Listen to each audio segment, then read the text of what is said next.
بسم اللہ الرحمن الرحیم۔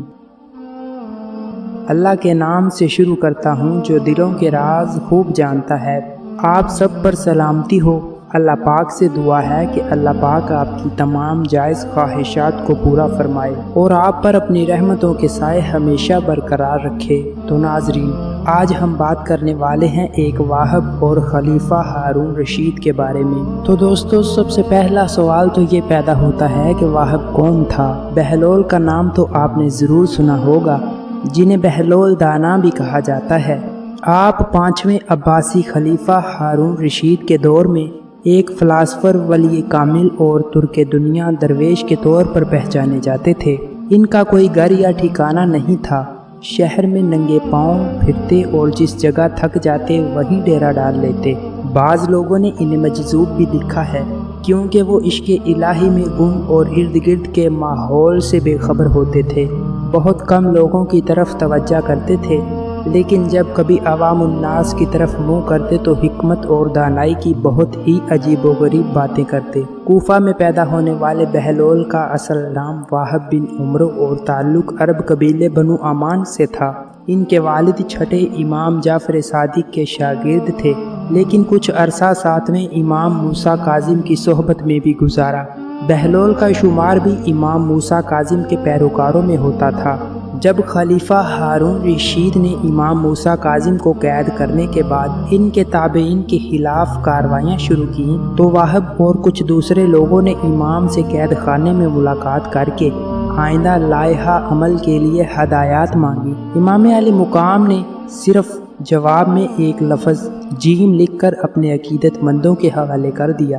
ہر شخص نے جیم کو اپنے اپنے انداز میں لیا، کچھ نے اسے جلاوطن سمجھا اور بعض نے اس کے معنی جبل یعنی پہاڑوں میں روپ پوش لیا، لیکن واہب نے اسے جنون یعنی مجنونیت میں تبدیل کر دیا۔ انہوں نے اپنی شاہانہ زندگی ترک کی اور پھٹے پرانے کپڑے پہن کر گلیوں میں نکل آئے۔ خلیفہ ہارون رشید سے ان کی ملاقات 188 ہجری میں خلیفہ کے سفر حج کے دوران کوفہ میں ہوئی، جس کا ذکر امام ابن کثیر نے بھی کیا ہے۔ بہلول نے ہارون کو جو نصیحتیں کی، ان سے متاثر ہو کر وہ انہیں اپنے ساتھ بغداد لے آئے اور پھر بہلول کا ٹھکانہ بغداد کی گلیاں ہی رہیں۔ بہلول کا مزار بھی بغداد میں ہی ہے، جس کے ایک گوشے کے بارے میں مشہور ہے کہ وہاں سکھ مذہب کے بانی گرو نانک نے چلہ کاٹا تھا۔ تو پیارے دوستوں، کہا جاتا ہے کہ ایک دن بہلول دانا دریائے دجلہ کے کنارے بیٹھے گیلی ریت کی ڈھیریاں بنا رہے تھے اور ہارون رشید کی چہیتی ملکہ زبیدہ اپنے محل کی کھڑکی سے انہیں نہایت غور سے دیکھ رہی تھی۔ وہ مٹی کی ڈھیری بناتے اور پھر خود ہی اسے مسمار کر دیتے۔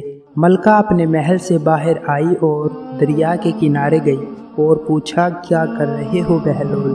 بہلول نے ادائے بے نیازی سے کہا، جنت کے محل بنا رہا ہوں۔ ملکہ نے سوال کیا، اگر کوئی تم سے یہ محل خریدنا چاہے تو فروخت کرو گے؟ بہلول نے کہا، ہاں کیوں نہیں، میں بناتا بھی ہوں اور فروخت بھی کرتا ہوں۔ ملکہ نے پوچھا، بتاؤ ایک محل کی قیمت کیا ہے؟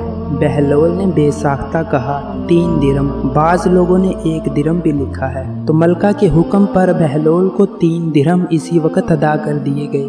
یہ واقعہ ملکہ نے اپنے شوہر خلیفہ ہارون رشید کو بتایا، جسے خلیفہ نے مذاق میں ٹال دیا، لیکن رات کو ہارون رشید نے خواب میں جنت کے مناظر دیکھے، جن میں آبشاروں اور مرغزاروں کے علاوہ خوبصورت محلات بھی شامل تھے۔ سرخ یاقوت کے ایک محل پر اس نے زبیدہ کا نام بھی لکھا دیکھا۔